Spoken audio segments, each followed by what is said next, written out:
25 तारीख रात को 12:30 बजे मेरे छोटा लड़का ने फ़ोन किया मेरे को कि मम्मी को बाघ ने खा लिया है। वन विभाग के अधिकारी कर्मचारी आते हैं, कुछ दिखता है, कुछ काम हो रहा है, पकड़ा कोई जा काम नहीं हो रहा है, केवल आके हल्ला मचा देते हैं वो लोग। आज कौन है जिस दिन भेड़िया हमारे गाँव को ना पहुँचता हो, और कोई वन विभाग के अधिकारी कोई सुनवाई नहीं है यहाँ पर। 25 अगस्त को बहराइच के कुम्हारनपुरवा गांव में खूंखार भेड़िए ने एक महिला को अपना शिकार बनाया। इसी घर के भीतर भेड़िया बहुत आसानी से घुस आया और यहां पर सो रही रीता देवी का उसने शिकार कर दिया। उनकी मौके पर ही मौत हो गई। यह दरवाजा नहीं था। 25 अगस्त को यह घटना हुई, उसके बाद में ग्राम प्रधान ने दरवाजा लगवाया है। अब तो लोग यहाँ के खुद को सुरक्षित महसूस कर रहे हैं, लेकिन घर की एक महिला की जान जा चुकी है। उसके बाद ये दरवाजा आया है। 25 अगस्त की वो रात थी और महिला यहाँ खुले आंगन में इस टीन शेड के नीचे इसी चारपाई पर सोई हुई थी और भेड़िया अचानक से घर के अंदर घुसा और उसने फौरन ही महिला के ऊपर अटैक किया और सीधा गले पर वार किया और चारपाई से खींचते हुए इस जगह पर महिला को ले आया। यहाँ पूरा खून ही खून फैला हुआ था, लेकिन उसके कुछ दिन बाद बारिश हो गई तो सब चीजें सामान्य हो गई और यहाँ पर यूपी पुलिस ने इस क्राइम सीन को पूरी तरह से कॉर्डन ऑफ कर दिया है। यानी कि जहां पर आदमखोर भेड़िया ने अटैक किया, वहां पर यूपी पुलिस ने इस तरह से do not cross this line, entry prohibited, यानी कि प्रवेश निषेध है, इस तरह की लाइनों वाला यहाँ पर क्राइम सीन को पूरी तरह से कॉर्डन ऑफ कर दिया है। क्या वो मंजर था, किस तरह से वो खौफनाक रात थी, क्योंकि उस वक्त मृतक महिला का बेटा भी यहाँ पर मौजूद था। क्या नाम है आपका? अमृतलाल वर्मा सर। अमृत, ये बताइए, जब ये घटना हुई आप कहाँ पर थे? सर मैं कमरे में था सर। अच्छा, क्या हुआ पूरी बात बताइए। 25 तारीख को क्या हुआ? मैं सर पढ़ाई करने से अलार्म लगाया था, 1 बजे का अलार्म सर लगा था। जैसे सर मेरी नींद सर 12 बजे खुल गई थी सर। उसके बाद सर मैंने फ़ोन निकाले के सर यहाँ पे अलमारी पे फ़ोन लगा हुआ था सर चार्ज पे, तो मैंने फ़ोन अचानक सर नींद खुली थी सर। उसके बाद सर फ़ोन निकालने के लिए मैं जगा तुरंत। उसके बाद फ़ोन यहाँ से निकालने लगा, तो यहाँ से फ़ोन निकालते हुए सर भेड़िए को मैंने सर वहाँ पे देखा सर भागते हुए सर। भेड़िए को मैंने सर भागते हुए देखा। फिर मैंने वहाँ से फिर चिल्लाया सर कि भेड़िया भेड़िया, पापा मम्मी सबको चिल्लाया। फिर बड़ी मम्मी थी और चाचा कभी सभी को मैंने चिल्लाया वहाँ से अंदर से। तब सभी लोग इकट्ठा हुए सर, आए तुरंत फ़ौरन सर।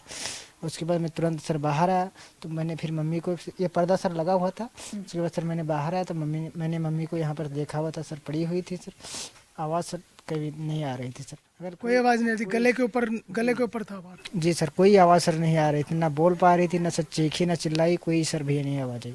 मैंने सर भेड़िए को केवल अटैक करने के बाद जाते हुए सर देखा, आते हुए सर मैंने नहीं देखा था उसको, मैंने जाते हुए सर देखा था। उसके बाद सर मम्मी को मैंने फिर तुरंत उठाया, फिर चाचा आए, फिर चाचा ने अपने का फॉरेस्ट अफसर को सर फ़ोन लगाया, वन विभाग वालों को। तो उनके सर पहले एम्बुलेंस को लगा सर, एम्बुलेंस मौके पर नहीं पहुंची सर। उसके बाद फॉरेस्ट वालों को लगा, वन विभाग वालों, तो एम्बुलेंस भी नहीं पहुंची मौके पर सर नहीं आई, रास्ते में मिली थी सर, मौके पे नहीं आए। तो वन विभाग की गाड़ी सर आ गई, तो उसी गाड़ी में सर मम्मी को लिटा करके हॉस्पिटल सर ले गए थे।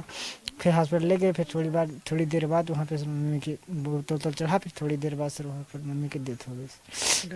जी सर। ये बताओ अमृत कि उस दिन के बाद से कितना डर आप लोगों को अब सताता? अभी भी डर लगता है? जी सर, अभी भी डर लगता है सर, बहुत डर लगता है सर। उसके बाद तीसरे दिन सर 4 बार भेड़िए ने गांव के अंदर सर अटैक किया, 4 बार सर। तीसरे दिन सर, उसके तीसरे दिन 27 यानी 28 तारीख को 4 बार सर गांव के अंदर भेड़िया अभी भी आता है सर। कल भी आया, उधर अटैच किया सर, लेकिन रह गया सर। महिला जागती थी तो इसलिए रह गया सर, कोई आवाज़ नहीं आई तो बच गई सर।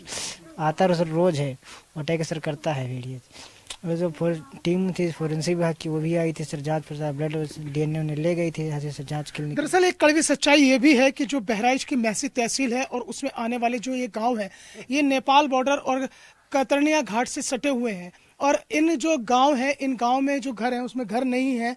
और बिल्कुल मतलब ये समझ लीजिए कि बड़ी यहाँ पर लोगों के सामने दिक्कत है। एक तस्वीर में आपको लीडिंग भारत टीवी पर दिखाता हूँ, जो असल भारत जो कहा जाता है ना, उसकी एक तस्वीर में आपको दिखाता हूँ कि जो भारत है वो किस तरह से गांव में अपना गुजर बसर कर रहा है। अब देखिए यहाँ पर माता जी बैठी हुई अपना कुछ काम धाम कर रही है। अब देखिए दरवाजे के नाम पर क्या है यहाँ पर, क्योंकि दरवाजा तो यहाँ पे नहीं है। ये इस तरह से अस्थायी रूप से वही एक बना दिया गया है कि इस तरह से ये लकड़ी का एक जाली नुमा है, इसे खींच के लोग रात में इस तरह से यहाँ पर बंद कर लेते हैं। और बंद करने के बाद ये होता है कि उसके बाद इस पर्दे को यहाँ डाल दिया जाता है। लेकिन अब क्या करेंगे, अगर भेड़िया या कोई और जंगली जानवर तेजी से आएगा तो ठीक अंदर घुस जाएगा और फिर किसी को भी अपना शिकार बना सकता है।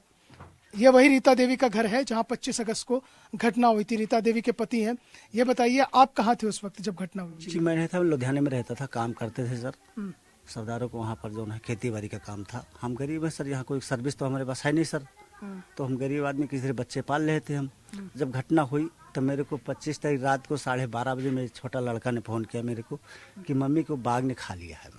जो इसको उचित लगा तो बताया मेरे से। फिर रोने चिल्लाने जहाँ पर रहते थे उन्होंने आके मेरे पास बैठे रहे काफ़ी देर तक। फिर बोल बात कही जो कुछ हुआ मतलब, तो सुबह उन्होंने मेरे को ट्रेन पकड़ा दिया सर वहाँ से। अंतिम दर्शन हो गए थे पत्नी के? नहीं सर, नहीं दर्शन हुए मेरे सर। मिट्टी में नहीं पहुँच पाए सर हम, इतनी काफ़ी दूर रहते थे सर। वहाँ आने में टाइम लगा। मैं 5 बजे सुबह निकला था और यहाँ पहुँचते पहुँचते मैं सुबह 6 बजे यहाँ पहुँचा हूँ। जिसके साथ 7 जन्मों के फेरे लिए उसकी अंतिम सूरत नहीं देख पाए? नहीं देख पाए सर, बिल्कुल नहीं देख पाए सर। इतनी दूर रहता था मैं। केवल इसलिए कि यहाँ पर गरीबी है, जी। भूखमरी है, भूखमरी है। परेशानी है, तो इसलिए कमाने खाने बाहर चले गए? जी जी जी बिल्कुल सही बात है, क्योंकि यहाँ हमारे पास कोई रोजगार तो रहा ही नहीं सर। खेती 2-4 बीघा हमारे पास है, उतने में गुजारा सर नहीं होता इतनी महंगाई करके सर।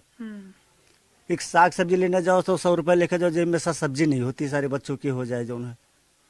इतनी तो महंगाई पड़ गई सर, क्या करें। तो अब इतनी हिम्मत कर पा रहे हैं कि अब वापस काम पर जाएंगे? अभी तो भेड़िए का तो अब कहाँ हिम्मत है मेरे पास सर जी, क्या कर सकते हैं हम जो है। अब किसी तरह बच्चों को पालना है सर। अब कहाँ जा पाएंगे फिर इतनी जल्दी हम, जब तक कुछ कर नहीं पाएंगे इनके वास्ते यहाँ पर। हम तो कहते हैं कोई मदद करे, तो कोई मदद करने वाला सर नहीं आ रहा है मेरे पास। अच्छा, कोई मदद नहीं मिल रही सर मेरे को, कोई तरफ से नहीं मिल रही है जो है। रह रहकर पत्नी की भी याद आ रही होगी? बहुत आती है सर, क्या करें, मजबूरी है सर हमारे पास कि 7 फेरे लिए हैं सर हम। क्या हमको अच्छा लगता है सर कि अपने परिवार से एक आदमी चला जाएगा, अच्छा लगेगा।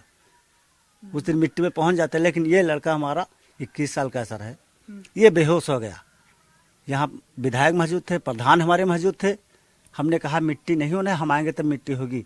फिर वन विभाग के अधिकारी थे, कहते हैं मिट्टी नहीं रुकेगी क्योंकि पोस्टमास्टर लहाज से मिट्टी तत्काल होनी चाहिए। फिर रो रो के हमने कहा, वहाँ बरेली में था जब मैं फ़ोन गया मेरे पास, शाम के 6-6:30 बज रहे थे कि हमको भाई पहुँचने टाइम लग जाएगा, सुबह पहुँचूंगा, अब मिट्टी मत रोकिए, मिट्टी करवा दीजिए सर।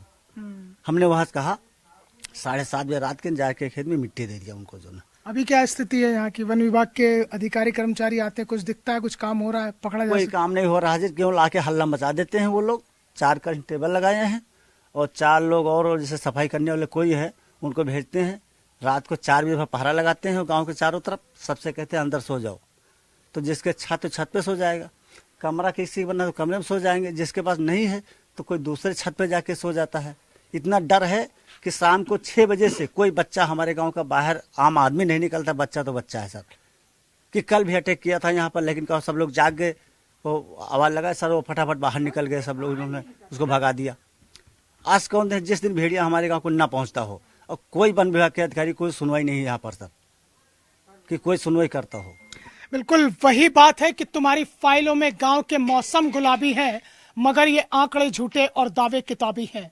क्योंकि लगातार जिस तरह से आदमखोर भेड़िया लोगों को अपना शिकार बना रहा है, और उसके बावजूद भी जो वन विभाग की टीम है वो कोई भी कारगर कदम नहीं उठा पा रही है। कहने को तो ये कहा जा रहा है कि कॉन्फिडेंशियल है, आपके साथ सार्वजनिक नहीं किया जा सकता है, लेकिन धरातल पर तो वो काम नजर आ सकता है, लेकिन नजर नहीं आ रहा है।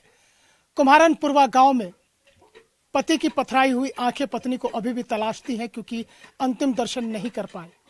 और बेटा आज भी आंखों में आंसू लिए हुए मां के ममतामयी आंचल को याद करता है, और शायद उन व्यवस्थाओं से लड़ने की भी कोशिश करता है जिन व्यवस्थाओं की वजह से आज बहराइच के मैसी तहसील के तकरीबन 50 गांवों का यह हाल है।